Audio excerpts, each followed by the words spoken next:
କହୁନା ତୁ ନା ତାହେଲେ ଖାଇଛି କପାଳ ଯାକୁ ମନକୁ ଆଉ କଣ କୁହ ଆଉ କଣ କହିବି ତାକୁ ଲିଭେଇ ଦେବି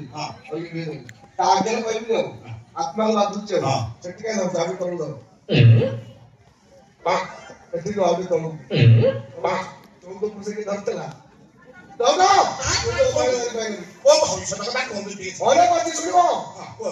ମୋ ପାଇଁ ଅନେକ ପ୍ରସ୍ତାବ ଆସିଥିଲେ ମଧ୍ୟ ତୁମେ ପର୍ଯ୍ୟନ୍ତ ବିବାହ କରିପାରିନା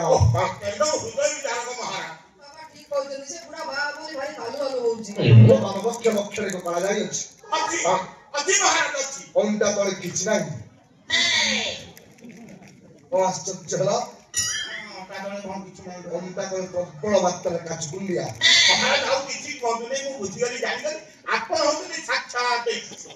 ମୂର୍ଖ ମଣିଷ ମାନଙ୍କୁ ଦୋଷାର ବାହାର ଯେ ବାବା ମାନଙ୍କୁ ଈଶ୍ୱର କରେ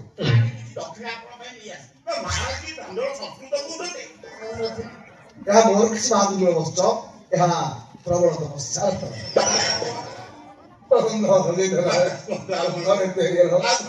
ଆଉ କହିବେ ମିଳିବ ଯାହାକୁ ନିଜର ପରମ ମିତ୍ର ହଉଛ ସେଇ ତୁମର ପରମ ଶତ୍ରୁ ଅଟେ ଅବଶ୍ୟ ପଡ଼ିଲେ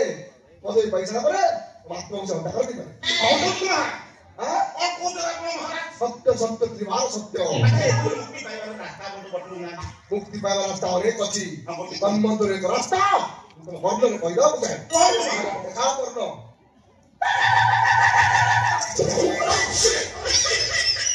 କଣ ବୁଝିଲେ ଖୋଲି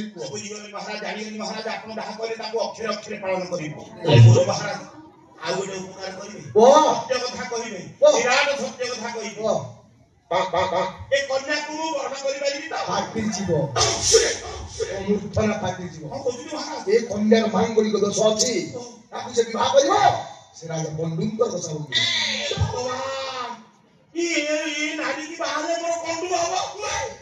କର୍ଣ୍ଣ ଦୋଷ ବି ଅଛି ପ୍ରବଳ ଦୋଷ କହିଲେ ପରା ମୋର କଣ୍ଡୁ ହବ ମୁଁ କହିଲି ମୋ କର୍ଣ୍ଣ ସେଟା ଚୂର୍ଣ୍ଣ ଆରେ ରାଜା ପଣ୍ଡୁ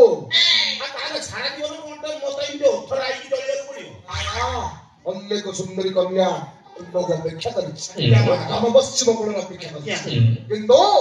ମୁଁ କିଛି କାର୍ଯ୍ୟ କରିବାକୁ ପଡିବ କରିବି ମହାରାଜ କରିପାରିବ ନିଶ୍ଚୟ କରିବି ଜୀବନରେ ଯାହା ପାପ କରୁଛ ଯାହା କୁକର୍ମ କରିଛ ଜଣେ ନାରୀ ପାଖରେ ଯାଇକି କହିବି ମହାରାଜ ସେ ନାରୀଟି ଅତ୍ୟନ୍ତ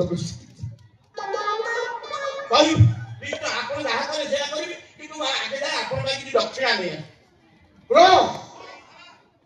ଦକ୍ଷିଣା କଣ ଆଣିବ